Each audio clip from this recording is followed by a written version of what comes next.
Welcome to Life Planning 101, brought to you by Kennedy Financial Services in Eastland, Texas. Tune in every week as we share important information to help you and your family live life on purpose. Insurance, investments, legacy and tax planning, and much more. All covered now on Life Planning 101. Welcome to Life Planning 101. My name is Angela Robinson with Smart Money Group and Kennedy Financial Services right here in the great town of Eastland, Texas. And we are excited to bring you yet another show that we hope supplies a little wisdom to your family. And this week, I really mean that because we are talking about life after graduation. There's been a lot of you that might be what's called an empty nester or maybe wishful thinking for an empty nester right now. There's a lot of you that could be sending your kids off to college and you've got this big step ahead in their life, and it's all important, right? And I think we focus so much on these end of year activities. We focus so much on the graduation itself. We focus so much on, getting them out there and getting them a job or getting them to college that we never stop to start thinking about what should they really know as they launch out into this next leg of life. So when you're done with your vacations and your celebrations, I want to encourage you to do some thinking around this because we've got about 5 tidbits for you today on how you can, as a parent, help your kids successfully launch and, better yet, stay successfully launched over the long haul, and not just about their career and getting them a good job and, hoping they take the right path in college. Much more than that. Obviously, we're a life planning firm and we're thinking all things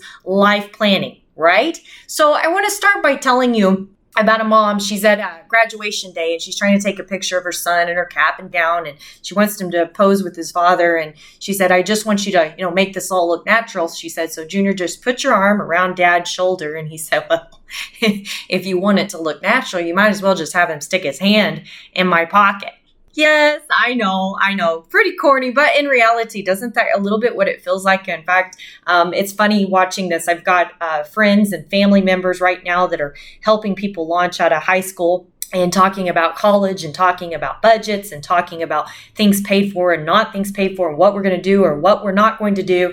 And I've got friends that have and family members that have people launching out of college and, jobs aren't found yet. What's going to happen? When do we turn off the spigot? How does all this work? When can I feel comfortable about taking them off of this insurance or doing this or doing that? And these are all very good questions, I think, for parents. And a lot of people, I know myself as a parent, we love our kids so much and we never want to see them in pain. And then at the same time, we want them to go out there and have some initiative, have some gumption and get things going and be independent and, have their own life and not have to rely on us at all for multiple reasons, right?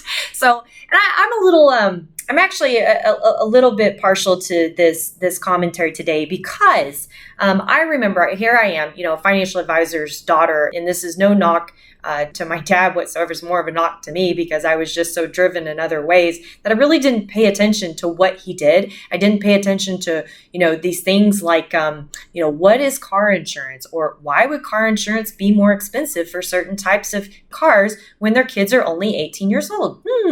That makes a lot of sense, right? Or what is this thing called credit? Or I'm going to get these charge card offers every time I go to the mall from 8 different shops. What do I do with all this? And there's so many questions as your kids launch out into life that they're going to have, and they're really not going to know what to do with it. And I think you'd be surprised because you think, hey, they've been at my side for the last 18 years or 24 years, and they're in good shape. They understand how to live life. And I think it'd be a really surprising thing to see. So the first thing I want to bring up is talking a little bit about what's the cost of living is. So this, okay? As a parent, you're most likely continuing to foot the bill or part of their bill through college, even if it's just tuition.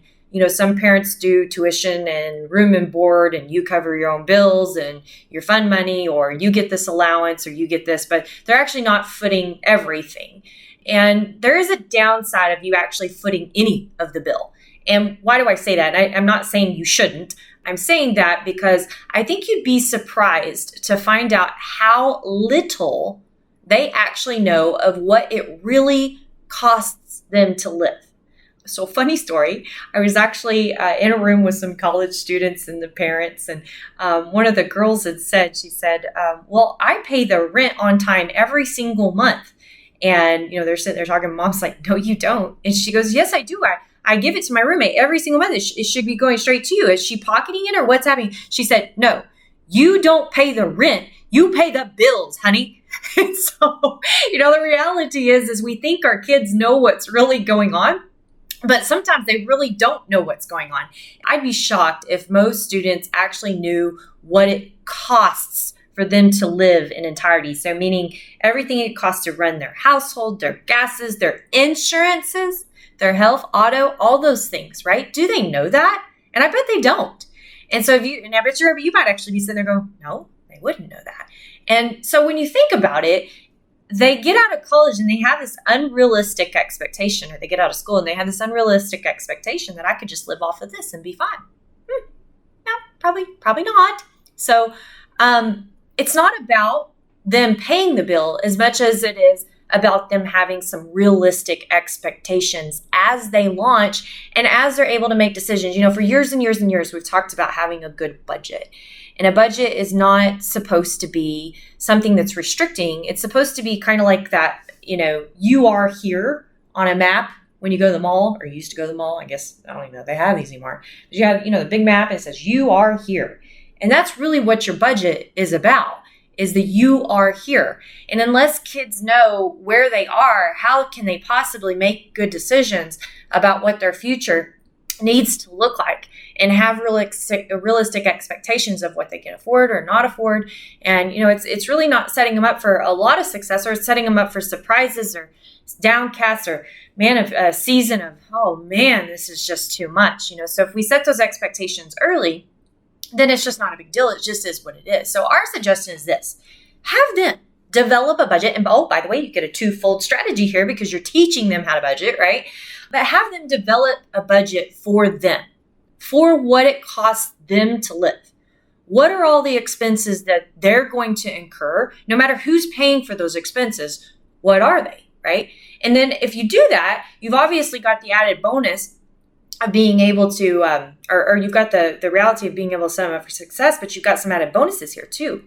Number one, when they go to look for a career, they might look for one with better benefits if they see the price of the healthcare bill, right?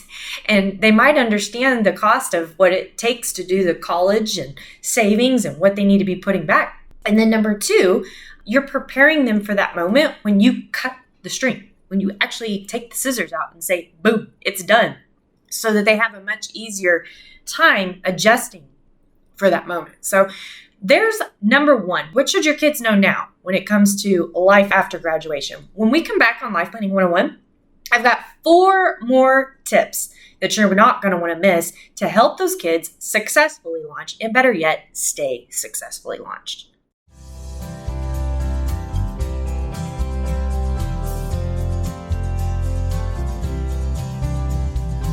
Welcome back to Life Planning 101. My name is Angela Robinson with Smart Money Group, Kennedy Financial Services, right here in the great town of Eastland, Texas. And we are talking about life after graduation. What should your kids know now? And we're not just talking about getting a job or staying in school. We're talking about living, what it takes to live. And if you missed the first segment, I'd highly encourage going back, and we talked about them understanding and having reality of expectations of what things cost in life. But number 2 that I want to talk about, I've got 4 more to get through here, but life hacks.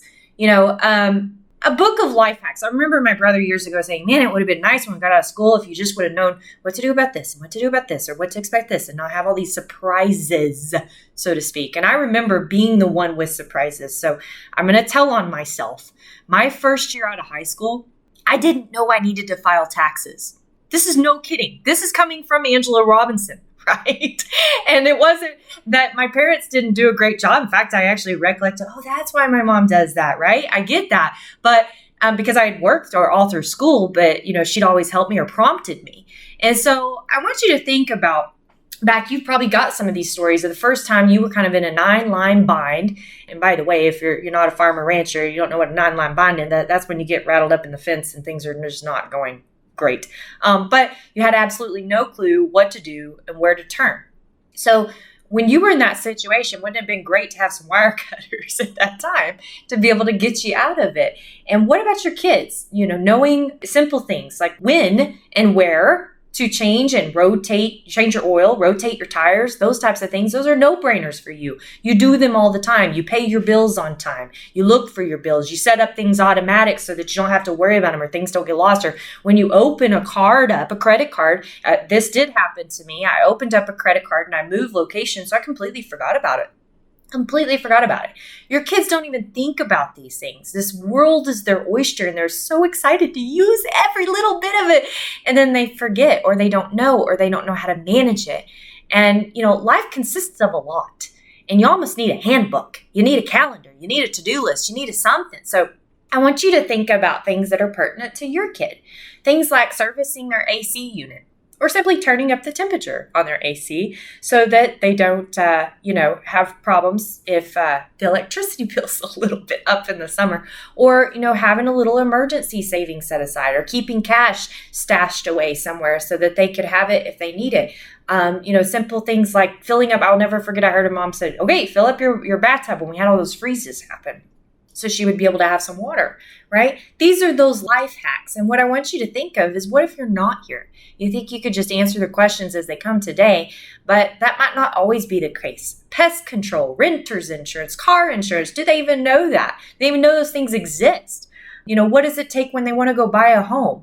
What do they need to keep in their car in case they get an emergency in 105-degree weather or 25-degree weather, right? What if they get sick? And then who are the who's for the emergencies if they can't get you? Who can they trust? Who should they turn to for what? And I highly suggest one of the best gifts that you can give them is a book on life hacks, a book for not something you buy, something that you do that's pertinent to their life, and just do it as you're going along throughout your life. If you've got a senior in high school now, start it now.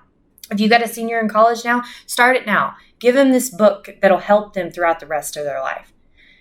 So let's go on to the next one. What else do your kids need to know? Good credit. Great credit. I'm going to tell you, it's one of the most important things you can have in your life. We hate it. It's kind of like insurance. You hate it, but you need it. And if you look at the studies, they actually show that if you have great credit versus poor credit, it can literally save you hundreds of thousands of dollars over your lifetime. Hundreds of thousands of dollars. And the sad thing is, most people mess up their credit when they're young.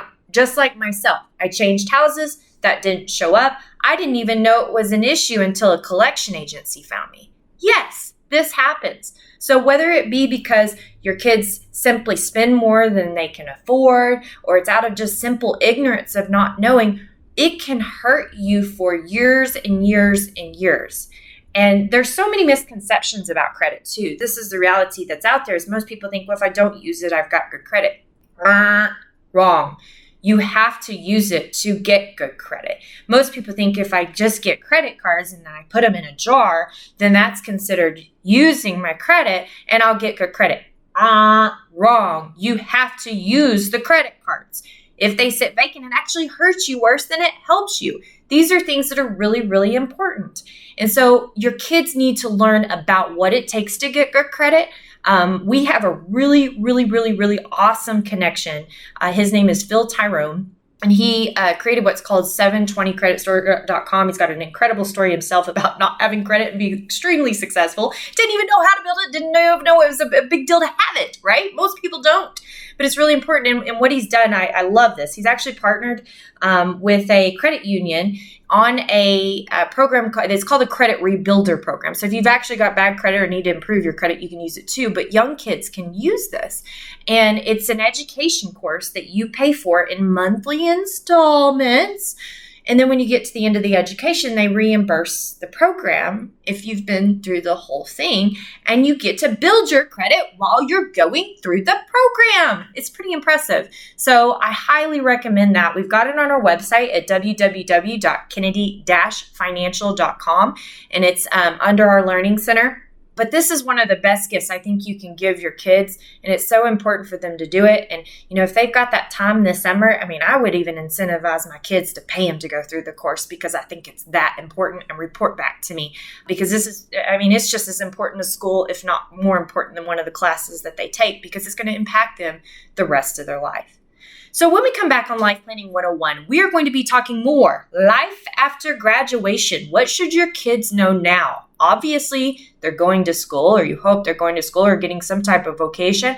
Obviously, you hope they're getting a good job, but we're not talking about those things. We're talking about living. We're talking about finances. We're talking about the things that really are going to help them stay successful as they create their success over the long run. You're not going to want to miss it when we come back on Life Planning 101.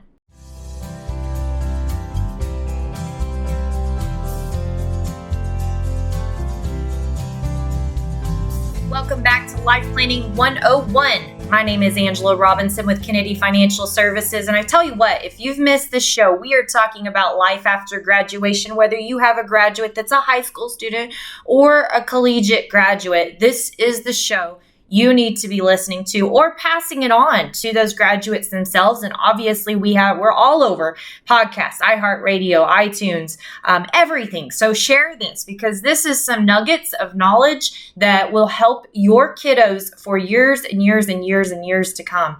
And it's just about good foundation, right? Just getting some things right and being able to understand what it really means to be in the real world.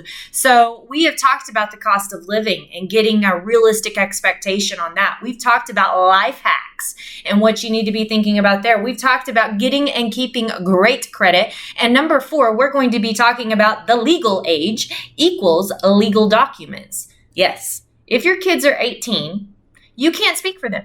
You can't sign for them. You can't make decisions for them, even medical ones. Wait a minute, I'm on their health insurance. That's right, but they're 18 years old. And this is a little known fact that actually could bite you at the wrong time when an emergency rises. That's the worst time to be dealing with this, right? So your kids do need their own legal documents. And a big and is assets. Like checking accounts, credit cards, cars, they all need the proper titling. And I'll explain that here in a second. So back to those legal documents. What do your kids really need? If your kids want your help, okay, now obviously, if they're married, this might be not you, which is even, I think, more important to have these documents if they're married than if they're not married, because if they're married and they're young adults, there might be some confusion and some chaos around it. But if they want your help, you need to be thinking about powers of attorney at minimal. Obviously, wills are one thing if they were to pass. But what about if they're living and they're just, what if they're in a car wreck and they're out of commission for a couple months? Who can pay their bills? Who can talk to DirecTV on their behalf? Credit cards, their banks, all these things, right? And you might say, well, I'm on their bank account. Wait a minute.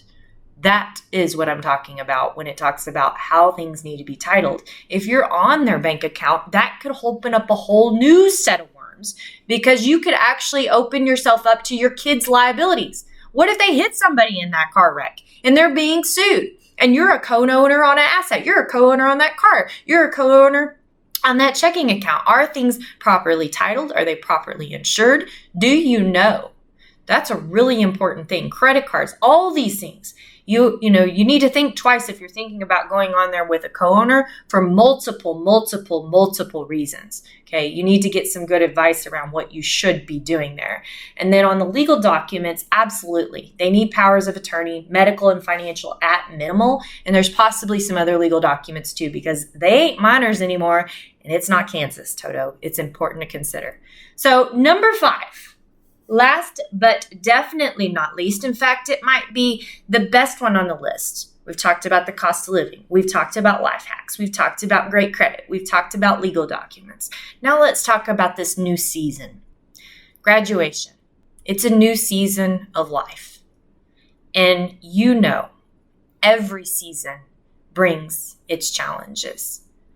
As parents, we all want this world to be a rosy place for our kids, but we know that's not a reality. So, we always talk about, did we shelter our kids too much, or did we let them see reality? And it's not over yet. You still have some preparation to do. You still have some parenting to do.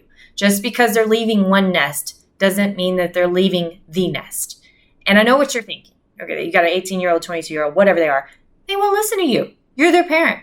And that might be true to a certain extent, but I'm going to tell you this. Experience has taught us that when we actually start working with these young adults, they've listened to a lot more than you think they have. They really have. So don't stop talking. You keep doing it. Write them a letter. Pass down some of your wisdom, your passions, your stories, your failures. They need to know how you failed, and better yet, how you got back up, because they're going to fail too. Your victories, your celebrations, your faith, all these things are extremely important, and you can keep doing it. Just because they leave your nest doesn't mean that you can't keep doing it. And, I think of things like it's an election year.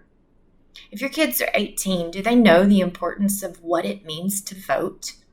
If they're changing jobs or careers, or they're worried about picking a career for their lifetime, do they know that they're probably going to change careers or jobs a few times in their life and it's okay? Do they know that things are probably going to be financially tight from time to time? Do they know that you felt the pressures of keeping up with the Joneses too over time? I bet they don't, because we don't talk. As a society, we don't talk about these things. It's almost as if it's taboo to talk about these things. And we focus so much on the here and the now that we forget the wisdom and the nuggets that need to go along with it. So probably the most important thing on your to-do list today, life after graduation, and what you should be doing with your kids, is find a way to communicate with them and communicate this wisdom. They're young adults.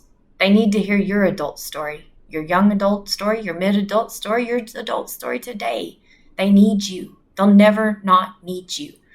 So congratulations. You are in a new season 2, probably anticipating the moment that you get to cut the strings when it comes to things coming out of that pocketbook. But you are still very much a foundation in these young adults' life. So keep giving. And I don't mean from the pocketbook. Keep giving in the way of this article, this podcast, the letters that you give them, the life hacks to help them to budget, to get them good credit, whatever it is that you need to work on with them. You've got a lot of nuggets here to do so. And we're here to help. If you need us, use us. Kennedy Financial Services in Eastland, Texas. We pray each and every week for all of our listeners and all of our clients to be super blessed. We hope you're blessed. We hope you join us next week on Life Planning 101. You're not going to want to miss it. My name is Angela Robinson in the great town of Eastland, Texas with Smart Money Group and Kennedy Financial Services. Be sure to visit us at www.kennedy-financial.com. Thank you for joining us for Life Planning 101, brought to you by Kennedy Financial Services. If you have questions, you can email them to lifeplanning@kennedy-financial.com. Don't forget to learn how our sister company can assist you with all of your tax, bookkeeping, and consulting needs. You can find out more at briscoeandassociates.com. Be sure to tune in next week for more Life Planning 101.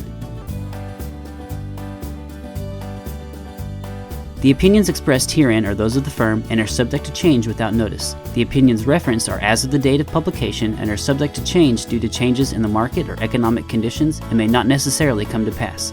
Any opinions, projections, or forward-looking statements expressed herein are solely those of the author, may differ from the views or opinions expressed by other areas of the firm, and are only for general informational purposes as of the date indicated.